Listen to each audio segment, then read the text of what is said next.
Apa Kapolri cukup dengan komen? Masalah dianggap selesai. Bapak Kapolri, tolong Pak, orang kecil seperti saya butuh keadilan. Hampir 3 bulan saya menunggu permohonan saya ditindaklanjuti. Saya takut netizen berpikir Bapak Kapolri hanya pencitraan akan membantu saya saat Bapak merespon video saya. Mohon Bapak Kapolri dengarkan lanjutan kronologi saat saya dikriminalisasikan oleh mantan suami Kombes Pol Enjang Hasan Kurnia SIK. Semoga Bapak Kapolri tidak melindungi dan tidak menutup mata atas kezaliman mantan suami saya dengan menindaklanjuti laporan dan permohonan saya. Bismillahirrahmanirrahim. Hanya karena uang 106 juta mantan suami tega menampar putri sulungnya sampai ngompol dan memerintahkan junior dan anggotanya untuk membawa putrinya ke kantor polisi dan membiarkan putrinya ditarik paksa oleh para polisi hingga pergelangan tangan putri saya memar. Putri saya disekap 1 malam bersama pembantu di ruang Kanit Serse Polrestabes Bandung Tengah sebagai tersangka pencurian pasal 363 ayat 2 KUHP. Intervensi kekuasaan mantan suami begitu terlihat saat itu karena jabatannya sebagai Kabak Dalpers Polda Jawa Barat yang memiliki kewenangan mengatur promosi jabatan pangkat dan mutasi anggota Polri se-Jawa Barat dan juga mengurus penerimaan Akpol, Bintara, dan Tamtama Polri. Maka pada saat itu para penyidik ikut apapun perintah mantan suami termasuk Kasat dan Kanit Reskrim Polrestabes Bandung Tengah. Saya pun tidak bisa menghindari kejaran polisi yang ingin menangkap saya, sehingga pada tanggal 11 Juni 2010 sekitar jam 11 malam, aksi kejar-kejaran pun terjadi. Malam itu saya bersama kedua putri saya dan seorang pembantu sedang bersembunyi dari incaran para polisi di rumah teman saya yang berada dalam kompleks Duren Sawit. Tidak lama saya tiba, teman saya mendapatkan informasi dari security kompleks bahwa polisi mencari alamatnya.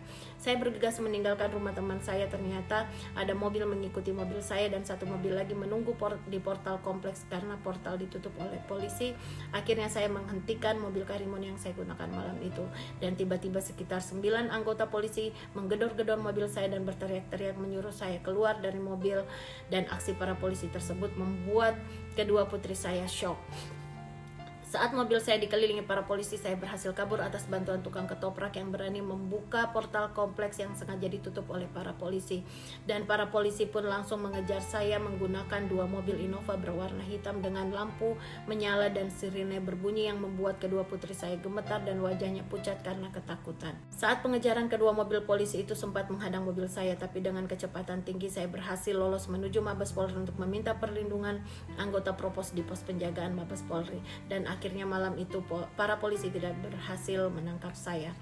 Hari Jumat tanggal 18 Juni 2010 sekitar jam 1 siang akhirnya saya ditangkap bersama kedua anak saya yang usianya 11 tahun dan 9 tahun, juga seorang pembantu.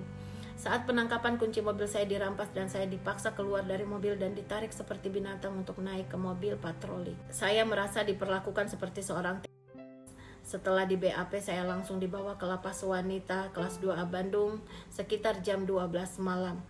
Saya dan pembantu dipaksa masuk ke lapas dengan cara ditarik dan didorong seperti binatang agar tangan saya dan tangan anak-anak saya terlepas, sehingga membuat kedua anak saya menjerit histeris. Saya menjalani sidang pertama kasus pencurian dengan putusan pidana penjara 1 tahun. Menjelang bebas murni tanggal 19 Juni 2011, saya disuguhkan permainan hukum oleh para aparat penegak hukum atas intervensi mantan suami. Saat itu saya tidak bisa mendapatkan potongan tahanan selama 3 bulan dengan mengikuti program cuti bersyarat di lapas karena adanya perkara yang disiapkan mantan suami dan telah P21 di Kejaksaan. Surat penahanan kasus kedua atas laporan mantan suami diterima pihak lapas tertanggal 17 Juni 2011. Dan itu artinya saya tidak bisa bebas tanggal 19 Juni 2011 untuk kasus pencurian. Selama 2 hari dari tanggal 17 Juni sampai dengan 19 Juni 2011, status saya di lapas adalah tahanan dan narapidana juga.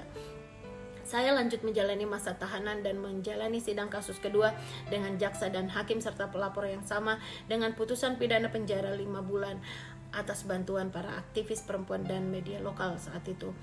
Menjelang bebas kasus kedua, saya mendapatkan tekanan yang luar biasa sesuai hitungan lapas yang berdasar pada putusan pengadilan yang ingkrah. Harusnya saya bebas tanggal 14 November 2011, namun faktanya saya dibebaskan tanggal 16 November 2011 karena adanya perbaikan putusan yang mendadak dari pengadilan menjelang kebebasan saya.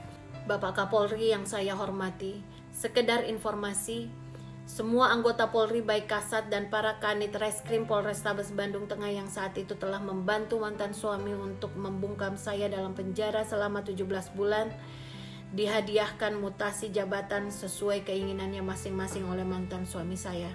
Dan saya tidak pernah bisa melupakan kejadian yang menimpa diri saya dan anak-anak saya, juga seorang pembantu yang ikut di penjara bersama saya selama 24 hari. Jika teringat masa kecil anak-anak saya yang sangat memilukan hati saya pada saat itu, terkadang menjadi mimpi buruk dan menghantui pikiran saya karena saat ini saya merasa jauh dari anak-anak karena kendali mantan suami saya. Sehingga memicu gangguan kecemasan yang saya derita saat ini. Saya berjanji akan mencari rezeki yang halal dengan hasil usaha sendiri untuk mengembalikan uang mantan suami sebesar 106 juta rupiah yang telah membuat saya terpisah dari anak-anak saya.